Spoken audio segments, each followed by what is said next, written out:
বিশ্বনাথৰ ভিতৰুৱা অঞ্চলত 10 টকাত চিকিৎসা সেৱা আগবঢ়াইছে চিকিৎসক ৰঞ্জন গগৈয়ে। বিশ্বনাথৰ ভিতৰুৱা অঞ্চলত মাত্ৰ 10 টকাৰ বৰঙণিৰে চিকিৎসা সেৱা আগবঢ়াই আহিছে চিকিৎসক ৰঞ্জন গগৈয়ে। মানৱ দৰদী চিকিৎসকজনে বিশ্বনাথৰ ভিতৰুৱা অঞ্চলসমূহত আয়োজন কৰিছে চকু চিকিৎসা শিবিৰ। স্পষ্ট দৃষ্টি উজ্জ্বল ভৱিষ্যত শীৰ্ষক বাক্যশাৰীকে সৰুগত কৰি বিশ্বনাথৰ বিভিন্ন অঞ্চলত বিশেষ চকু পৰীক্ষা শিবিৰৰ আয়োজন কৰা হৈছে। মাত্ৰ 10 টকা বৰঙণিৰে চিকিৎসা সেৱা কৰাৰ বাবে ইতিমধ্যে চৰ্চিত হোৱা বিশ্বনাথৰ পাভৈৰ চিকিৎসক ৰঞ্জন গগৈয়ে ভিজন স্প্ৰিং নামৰ বেচৰকাৰী সংস্থাৰ জৰিয়তে চিকিৎসা শিবিৰৰ আয়োজন কৰিছে। অসম অৰুণাচল সীমান্তৱৰ্তী ভীমাজুলি এলেকাৰ ফুংবেলি চেণ্টাৰত চকু পৰীক্ষা শিবিৰৰ আয়োজন কৰা হয় শেহতীয়াকৈ। উন্নত মানৰ চিকিৎসা প্ৰদান কৰাৰ লগতে ৰোগীক উন্নত মানৰ চশমাৰো যোগান ধৰা হয় এই শিবিৰত। ৰোগ বিশেষে চকুৰ অস্ত্ৰোপচাৰ কৰাৰ ব্যৱস্থাও গ্ৰহণ কৰিব বুলি জানিবলৈ দিয়ে চিকিৎসকগৰাকীয়ে।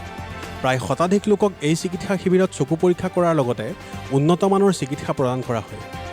হয়, আমাৰ ভিজন স্প্ৰিং এটা NGO, এই NGOটোৰ সহায়ত মই নিজে উদ্যোগ লৈ বিশেষকৈ আমাৰ ভিতৰুৱা যিবিলাক গাঁও, আমাৰ অসম অৰুণাচল সীমান্তৰ ভিতৰুৱা গাঁওসমূহ উদাহৰণস্বৰূপে ভীমাজুলি, কয়লাজুলি, জয়পুৰ, বলোডোঙা আৰু এইফালে আমাৰ চেলাইখাটি, আমাৰ নগদা, চোৱাং হাইস্কুল, অলম্বা হাইস্কুল, এই গোটেই আমাৰ অসম অৰুণাচল সীমান্তৰ যিখিনি আমাৰ ইয়াতে বড়ো ভাইসকল আছে, গোৰ্খা ভাইসকল আছে, কাৰ্বি ভাইসকল আছে। ইয়াৰ ৰাস্তা পদূলি অতি বেয়া, ইয়াতে ডাক্তৰ আহিব নোৱাৰে আৰু ইয়াৰে যিখিনি অতি পিছপৰা আৰু মানুহখিনিও সম্পূৰ্ণভাৱে শিক্ষিত নহয়। গতিকে এই মানুহখিনিক মই কিদৰে বিনামূলীয়াকৈ বিভিন্ন চিকিৎসাসমূহ দিব পাৰি তাৰ পৰা মই বহুত দিনৰ পৰাই চিন্তা চৰ্চা কৰি আছিলোঁ। আগতেও ক'ভিডৰ সময়ত মই ইয়াতে বহুত কেম্প দিছোঁ বিভিন্ন অঞ্চলত।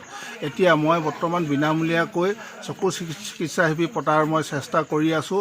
অতি ভিতৰুৱা গাঁৱৰ মানুহবিলাক অতি পিছপৰা আৰু দুখীয়া, অৰ্থনৈতিকভাৱে পিছপৰা।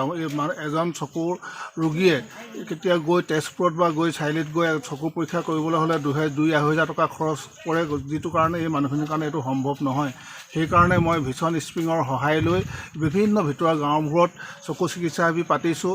যিবিলাকে চশমা দৰকাৰ হৈছে সেইবিলাকক চশমা দিয়াৰ ব্যৱস্থা কৰা হৈছে অতি সুলভ মূল্যত, আৰু যিখিনি কেটাৰেক্ট আছে অপাৰেশ্যন কৰিব লাগে সেইখিনি আমি তেজপুৰ মেডিকেল কলেজলৈ লৈ যাম।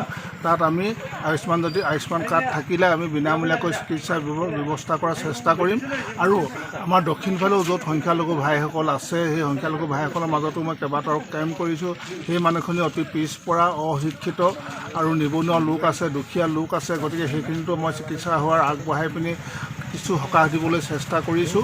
গতিকে এইদৰে আমাৰ যিখিনি ভিতৰুৱা অঞ্চল আছে ভিতৰুৱা অঞ্চলত আমি শিক্ষিত যুৱক যুৱতীসকলে তেখেতলোকক কেনেদৰে আগবঢ়াই নিব পাৰোঁ, সকলো দিশতে, স্বাস্থ্য দিশতে হওক বা অৰ্থনৈতিক দিশতে হওক বা শিক্ষা দিশতেই হওক বা আমি আগবঢ়াই নিবলৈ চেষ্টা অব্যাহত ৰাখিছোঁ। আৰু সেইকাৰণেই মই প্ৰথমে প্ৰাধান্য দিছোঁ আমাৰ ইয়াতে বড়ো ভাইসকল আছে। বড়ো ভাইসকলে অতি পিছপৰা, অশিক্ষিত আৰু বহুত ভিতৰত, আমাৰ বালিচাং অঞ্চলৰ পৰা, চাৰিআলি অঞ্চলৰ পৰা বহুত ভিতৰত। গতিকে চাৰিআলিৰ পৰা ইয়ালৈ প্ৰায় 30-40 কিলোমিটাৰ দূৰ হয়। 30-40 কিলোমিটাৰ গৈ পিনি এজন ৰোগীয়ে চিকিৎসা কৰিবলৈ যাওঁতে যথেষ্ট হাহাকাৰ অৱস্থাৰ সৃষ্টি হয়। সেইকাৰণে মই বহুত কথা চিন্তা চৰ্চা কৰি এই অসম অৰুণাচলৰ সীমান্ত অতি ভিতৰুৱা গাঁওসমূহত এনেদৰে বিনামূলীয়াকৈ চকু চিকিৎসা শিবিৰ মই দিবলৈ চেষ্টা কৰিছোঁ। আহি থকা দিনবিলাকত মই আৰু বিনামূলীয়াকৈ বিভিন্ন স্বাস্থ্য পৰীক্ষা কৰা শিবিৰ দিবলৈ চেষ্টা কৰিম, ঔষধ বিতৰণ কৰিম, যাতে তেখেতলোকে এই সামান্য হ'লেও কিছু সহায় তেখেতলোকে পায়। আৰু মানুহখিনি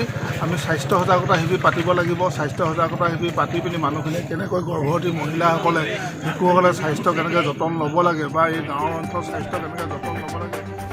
বিশ্বনাথৰ পৰা ৰমেশ চন্দ্ৰ চৰেণৰ ৰিপৰ্ট, মহাজাতি ইনটু 24 লাইভ।